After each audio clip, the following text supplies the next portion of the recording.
Hello नमस्कार, मैं हूं प्रदीप अहिरवार और आप देख रहे हैं स्टूडेंट्स। तो स्वागत है आप सबका हमारे यूट्यूब चैनल में। बच्चों, जैसा कि आप सब जानते हैं कि इस बार 12th क्लास के बोर्ड एग्जाम्स जो हैं अभी विलंबित हैं, यानी कि होने वाले हैं। हो सकता है कि सरकार इन्हें जुलाई में ले या अगस्त में ले, या फिर जब भी उनको सब मौका मिले, जैसे ही कोरोना वायरस का जो ये प्रकोप है वो नीचे ग्राफ जाए, उसी समय सरकार क्या करेगी, बोर्ड एग्जाम्स लेगी। क्योंकि बच्चों की जो कॉलेज में एडमिशन है उनके लिए बोर्ड एग्जाम करवाना 12th के बहुत ज़रूरी है। तो उनमें से एक केमिस्ट्री का 12th क्लास का एक बहुत इंपॉर्टेंट टॉपिक है नैनस समीकरण। ठीक है, इंग्लिश में इसको नर्स इक्वेशन कहते हैं। इससे एक सवाल तो बनता ही बनता है। तो इस इक्वेशन को हम समझेंगे, क्या है इसके सवालों को देखेंगे और अपने 3 से 5 नंबर सिक्योर करेंगे। तो आइए इसको सीखते हैं। बच्चों, मानक परिस्थितियों में आपको जो सेल का ईएमएफ है उसको ज्ञात करने की एक विधि आपको बता देते हैं। सबसे पहले मानक परिस्थितियों में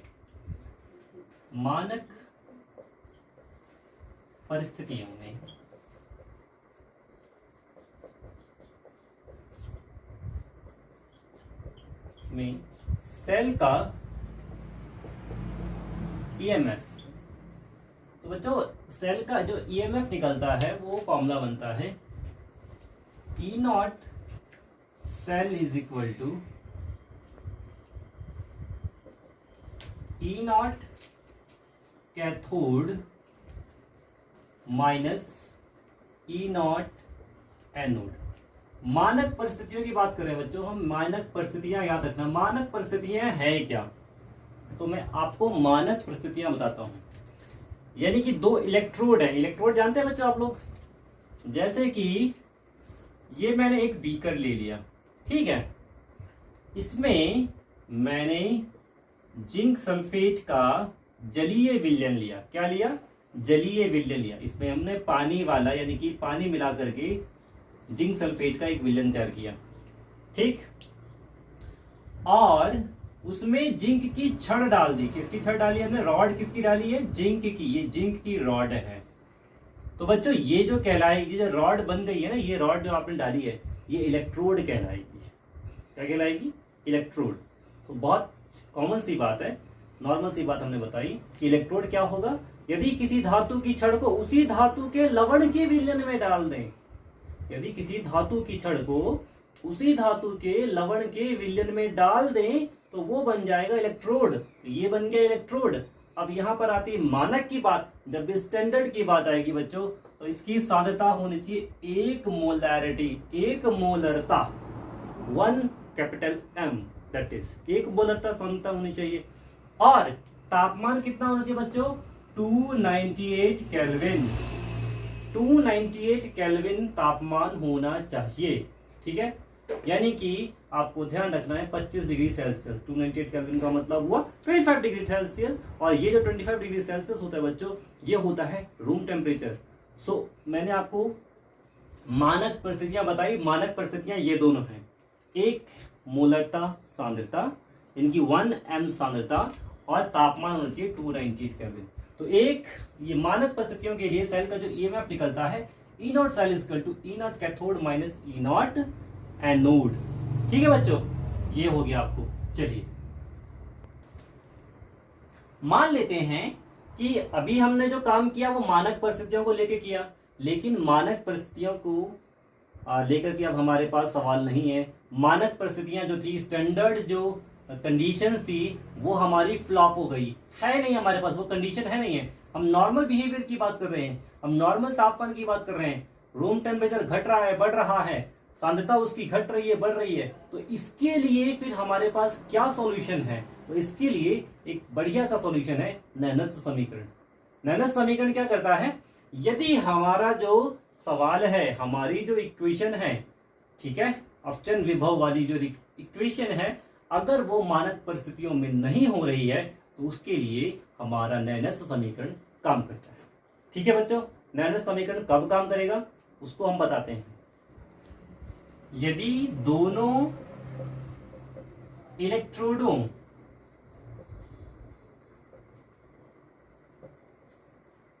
की मोलर सांद्रता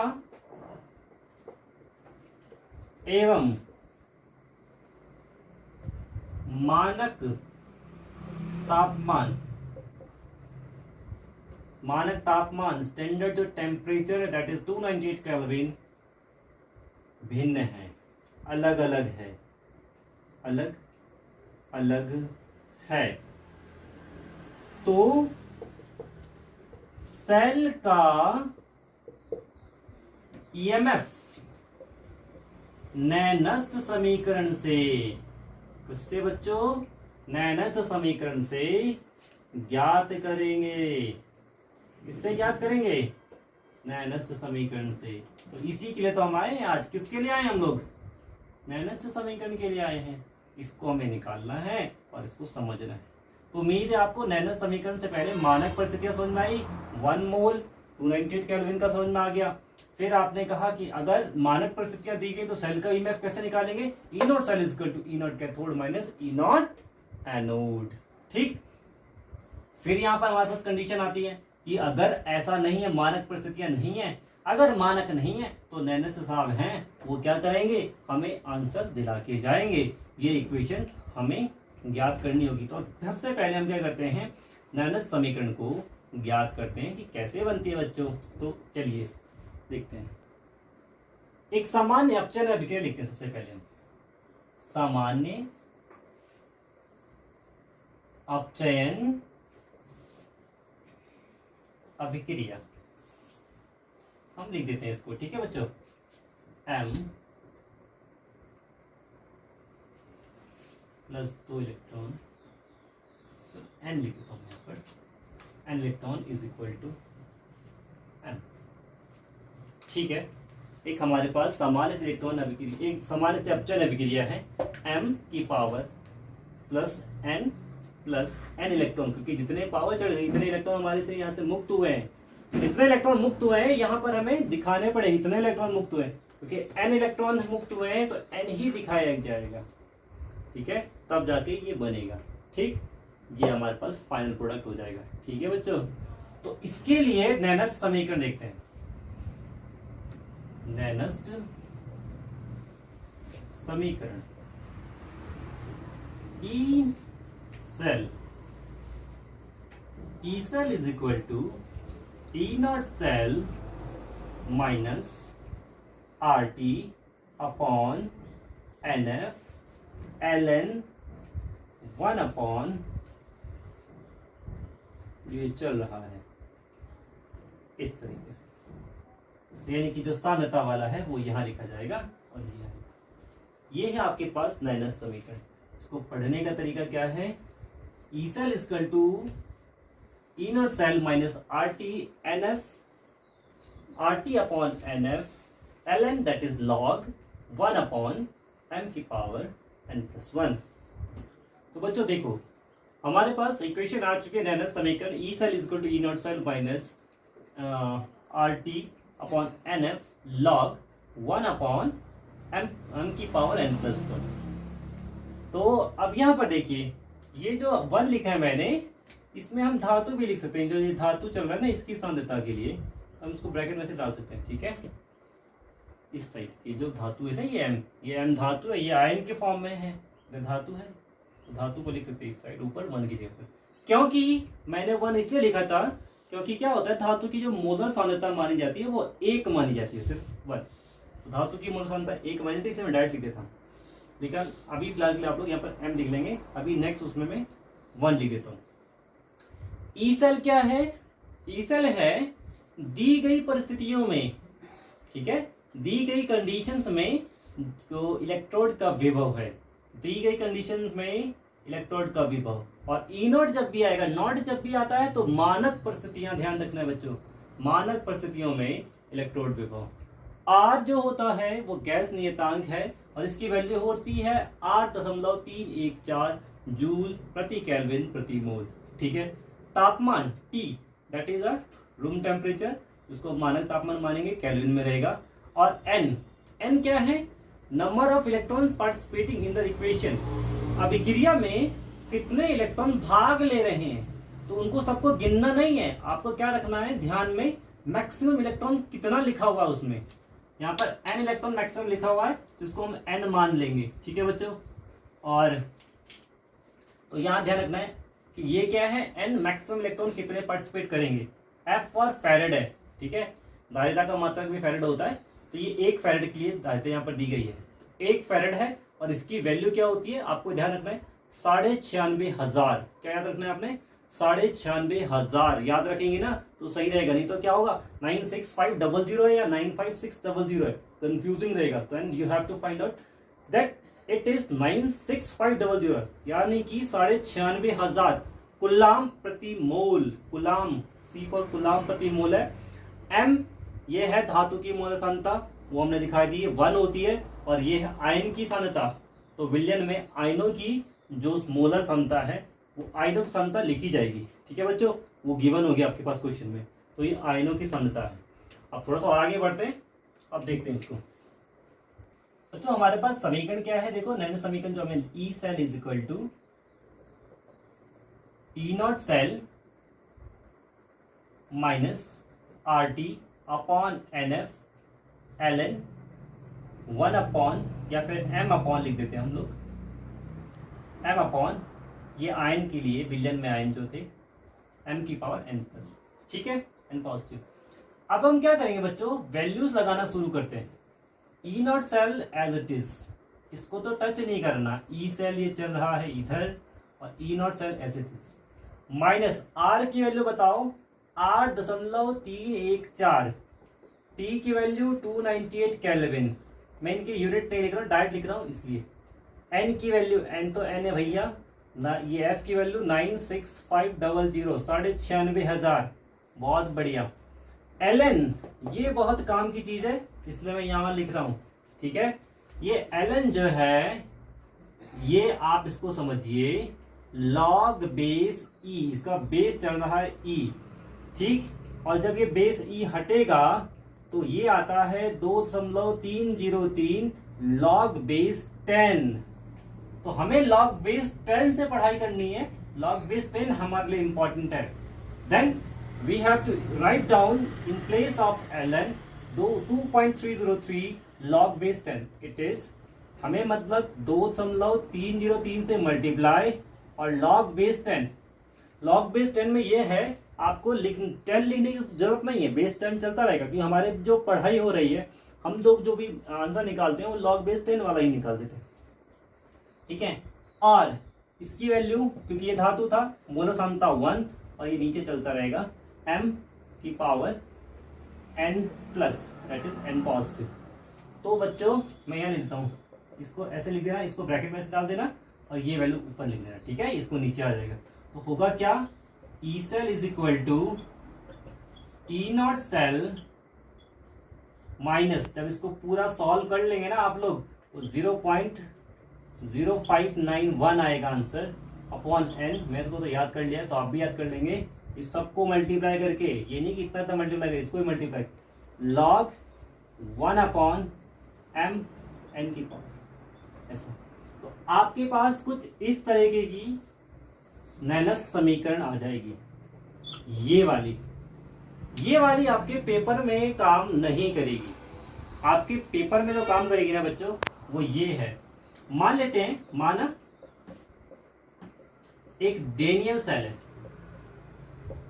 डेनियल सेल जानते ही बच्चों आप लोग, डेनियल सेल नहीं जानते सुन लो, डेनियल सेल है, डेनियल सेल में क्या होते हैं, एक होता है एनोड एक होता है कैथोड, और 2 बीकर लेते हैं, यानी कि एक बीकर में आपने एनोड वाला लिया है, दूसरे में कैथोड वाला लिया है, ठीक है, और दोनों बीकरों को पास पास रख करके लवण सेतु से जोड़ देते हैं, सॉल्ट ब्रिज से जोड़ देते हैं, जब दोनों को सॉल्ट ब्रिज से जोड़ देंगे तो क्या होगा, दोनों बीकरों के बीच में आयनों का आदान प्रदान होगा, और दोनों बीकर जो है यानी कि जो बीकर में इलेक्ट्रोड रखे हुए हैं वो क्या होंगे, प्रत्यक्ष रूप से ना जुड़ करके अप्रत्यक्ष रूप से जुड़ जाएंगे, आयनों का आदान प्रदान होना शुरू हो जाएगा और उसमें विद्युत धारा बहनी शुरू हो जाएगी, और ये जो संरचना कहलाती है वो कहलाती है डेनियल सेल। अगर कोई डेनियल सेल है तो उसमें एनोड और कैथोड दोनों होगा, तो उसके लिए सुन लो बच्चों, E cell is equal to, बहुत काम की चीज है, E naught cell minus 0.0591 upon N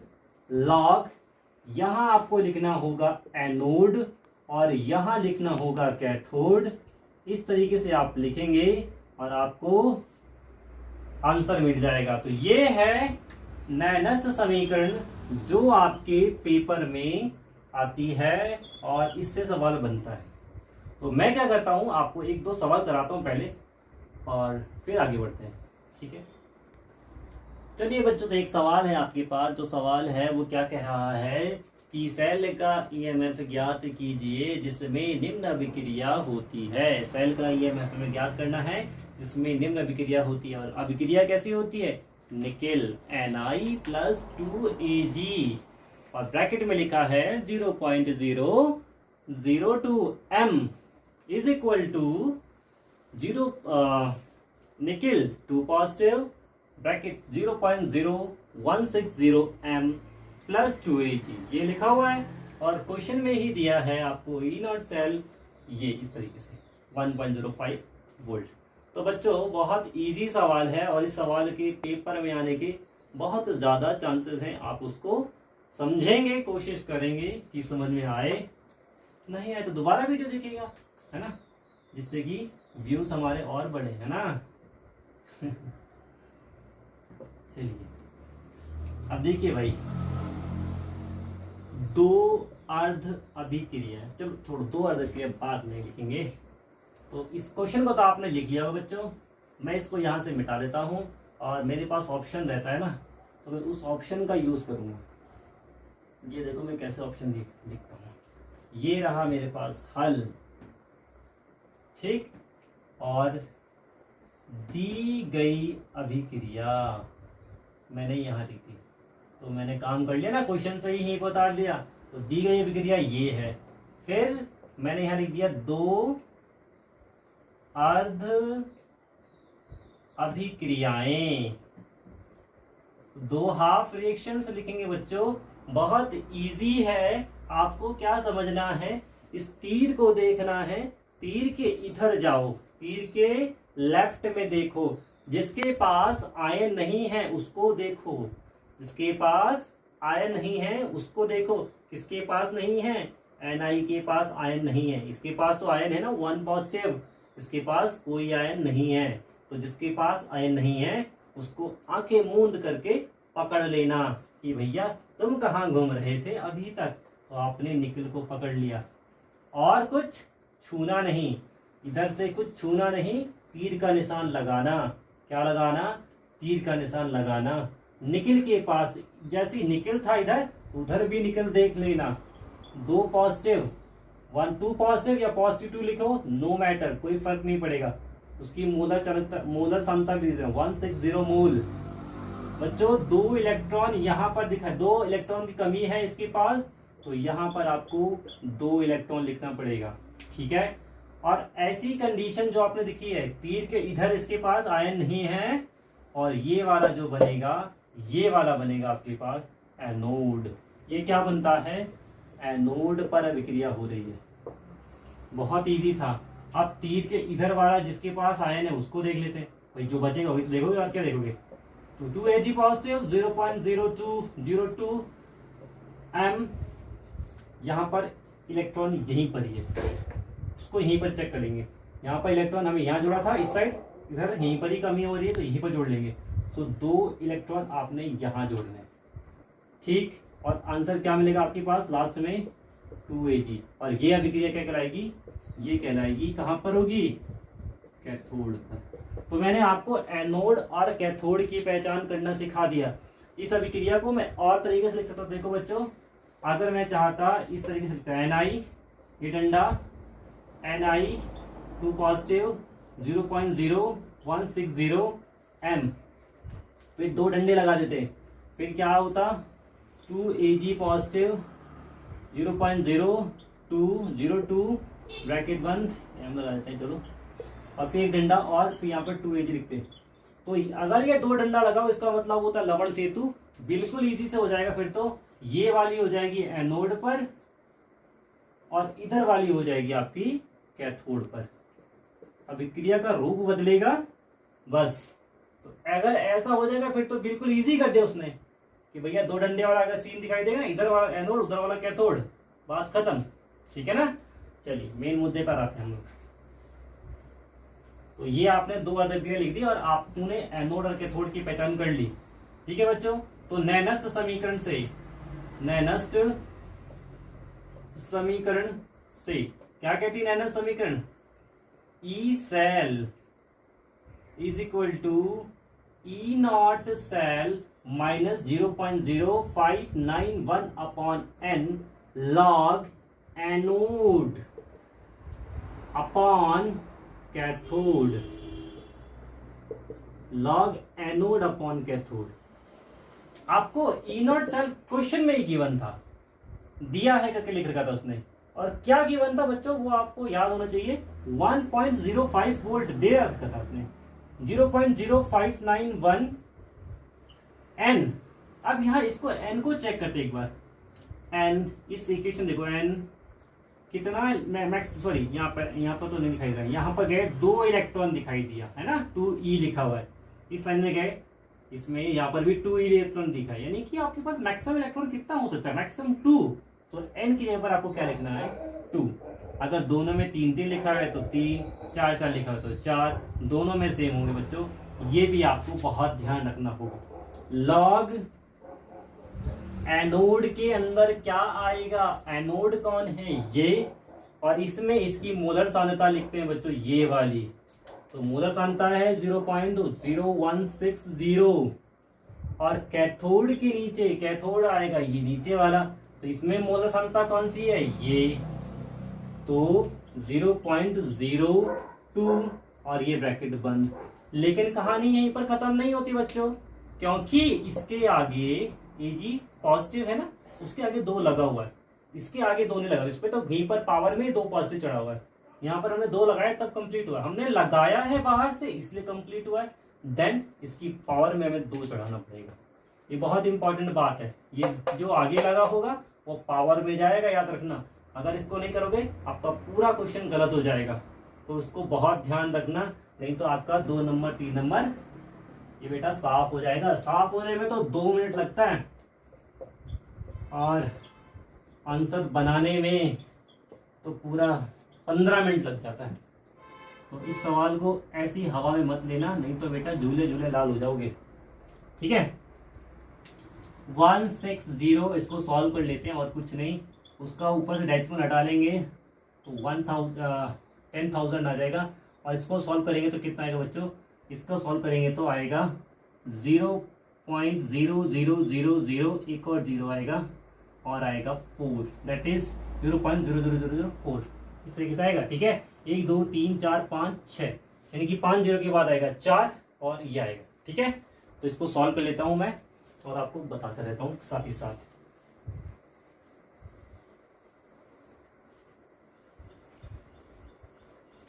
तो अब ये सॉल्यूशन चल रहा है, इस सॉल्यूशन को भी चेक करते रहेंगे और आगे बढ़ते रहेंगे, क्योंकि भैया जो आगे बढ़ना चाहता है वो सवाल सीखेगा ही सीखेगा। जो सवाल सीख लेगा उसका आंसर भी बढ़िया आएगा, उसके मार्क्स भी बढ़िया आएंगे, और जब मार्क्स बढ़िया आएंगे तो एडमिशन भी तो बढ़िया ही होगा। क्यों भाई? हाँ, तो 1 2 3 4 5 6 0 आगे, 1 2 3 1 2 3 4 0 तो उड़ गए भैया हमारे। अब कितने बच गए? अब देख लो कितने बच गए। 4 से इसको बढ़ा दो, 4 एकम 4, 4 चौक 16। सही, बहुत सही। 1.05 माइनस 0.0591 अपॉन 2 लॉग, यहाँ मैं लिख देता हूँ 4 को 2 की घात 2 और 0 कितने बचे हमारे पास? ये 0 खत्म हुआ है क्या? नहीं, ये 0 खत्म नहीं हुआ है। 1 2 3 10 की पावर 3, 3 0 बचे हुए हमारे पास। तो अब हमारे पास इस तरीके का फॉर्मूला बन गया। और आपको पता होना चाहिए बच्चों, लॉग ए डॉट बी क्या होता है? लॉग ए डॉट बी होता है log A plus log B. और एक और चीज, लॉग ए की पावर एन लिखा है तो घात में जो होता है वो आगे आ जाता है। ठीक है, तो ये दोनों बातें आपको ध्यान रखनी है। क्या उनसे बातें हैं? Log A dot B equal to log A plus log B, और लॉग ए की power N equal to N, जो पावर है वो आगे फॉरवर्ड हो जाएगा, एन लॉग ए। तो इस तरीके से आपके पास ये बनेगा। ठीक है, चलिए अब नीचे वाला तो मैं इसको मिटा देता हूँ, रफ कर देता हूँ। और बढ़ते हैं आगे। 1.05 माइनस 0.0591 अपॉन 2, इसको कैसे सॉल्व करेंगे बच्चों? तो एक बार लिखेंगे log 2 की घात 2 प्लस log 10 की पावर 3, ऐसा लिखना है और ब्रैकेट लगा देना जरूर, नहीं तो बेटा आपका नंबर हो जाएगा 0। ठीक, 1.05 माइनस 0.0591 अपॉन n, n तो हम भूल ही गए यार, हम n तो लगा ही नहीं, n सॉरी हाँ लगा तो रखा है 2 आगे करो इसको, ये 2 आगे आ जाएगा log 2 की वैल्यू प्लस 3 आगे आ जाएगा log 10 की वैल्यू। अब जो ये वैल्यू मैं बता रहा हूँ इनको बेटा याद कर लेना, नहीं करोगे तो पछताओगे, फिर वापस मेरे पास आओगे, फिर बोलोगे बताओ। तो log 2 क्या होता है? log 2 की वैल्यू होती है 0.3010 और log 10 की वैल्यू कितनी होती है? log 10 तो भैया 1 है, तो मैं इसको याद लिख रहा हूँ, आपको याद रखना है। और ये सॉल्व करते हैं 1.05 माइनस 0.0591 अपॉन 2 और इसके अंदर 2 log 2 की वैल्यू 0.3010 प्लस 3 log 10 की वैल्यू 1। अब बच्चों अब इसको मल्टीप्लाई डिवाइड रह गया है, अगर अभी भी नहीं कर पाए आप लोग तो फिर आपसे ज्यादा दुखी कोई इंसान नहीं रहेगा। तो इसको मैं सॉल्व कर डायरेक्ट देता हूँ, इसका आंसर आएगा 0.914। आप इसको मैच करेंगे और आंसर मुझे बताएंगे, तो कमेंट बॉक्स में आप अपने आंसर सॉल्यूशन जो भी आप बताएं, चाहे आपका आंसर क्या है बताएं। और इस तरीके से हमने एक सवाल इसको सॉल्व कर दिया। अगर आप चाहते हैं कि इसी प्रकार से और भी वीडियो में डालूं तो इसका आंसर जो आ गया है E cell equal to 0.9114 volt, तो ये इसका मेन आंसर है इसको सॉल्व करने के बाद। ठीक है, इसको सॉल्व करेंगे, अगर आप चाहते हैं इसको सॉल्व करना है, नहीं आ रहा है तो मैं इसको सॉल्व भी कर दूंगा। ठीक, तो इस वीडियो में इतना ही। अगर आपको इसी तरीके से और भी वीडियो आपको देखनी है और भी अपने पढ़ाई से जुड़े रहना है तो हमारी वीडियो देखते रहिए। धन्यवाद।